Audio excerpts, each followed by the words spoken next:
talking about 479.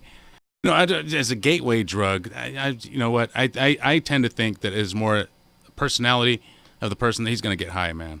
He's just going to get high. You can call it whatever you want, but if it's not cigarettes, if it's not pot, then it's going to be cigarettes. Imagine if he was stranded on a desert island, his tendencies is still to be, whatever, a drug addict or whatever whatever it is. Could be alcoholism or whatever. A gateway drug, the drug is not really. It's the gateway that's the problem. It's not the drug. So George is right, and that is that Congress can make marijuana legal, but also the DEA controls the scheduling of the drug. They decide what category it is. I don't know if they were to make the drug Schedule 2 or Schedule 3 or whatever it is. I don't think that would necessarily make marijuana legal, but it would change the way it's classified. Right. It would make it so that the U.S. federal government considers marijuana to be a drug with some known medical uses, which I think most people would agree it is. That's why we've legalized it here on the West Coast and in a number of states. Yeah. I mean, if you reclassify it either as Schedule 2 or 3, I don't know what classification aspirin has, but theoretically it could be, regulated just like I think marijuana, your cough medicines are. Marijuana or belongs on the same level as alcohol. Sure. I think whatever classification alcohol is, marijuana belongs on that same level. Right. There's some regulations they have to follow. I mean, no one is going to tell you that alcohol is 100% good for you. It's the same thing with marijuana, but basically you have to let people, indulge in their own vices if they're not too damaging to them. 479-1080. Let's see. We're going to move on to our last story.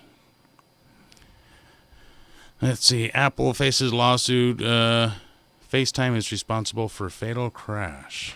Oh, really? Yeah. Oh, interesting. I don't know. I don't know if we want to get into this one. You don't think we have enough time? We only have a few minutes here. Yeah. You know what? I have a better idea. Let's go to Mike's phone call, and then we'll see if we can work out this damn computer. And hand me that hammer. All right, here you go. Okay. All right. Mike, line 1. You're in the air.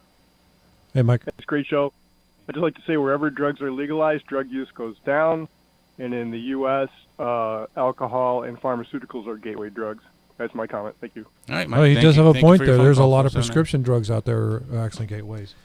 Yeah, I mean, really, if you want to talk about what is the gateway to heroin, it is prescription pain pills. Yeah. People get hooked on those, and then when they can't afford them anymore, they switch to heroin.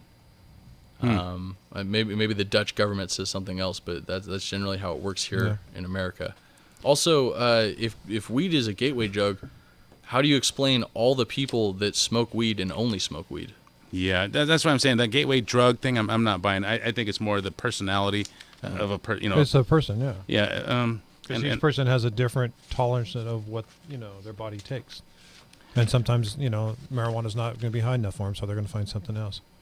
And there's a lot of other stuff out there besides heroin or whatever, but there's a lot of other illegal stuff they're using now to get high off of. If marijuana isn't enough for you, man, you need to just find some better weed.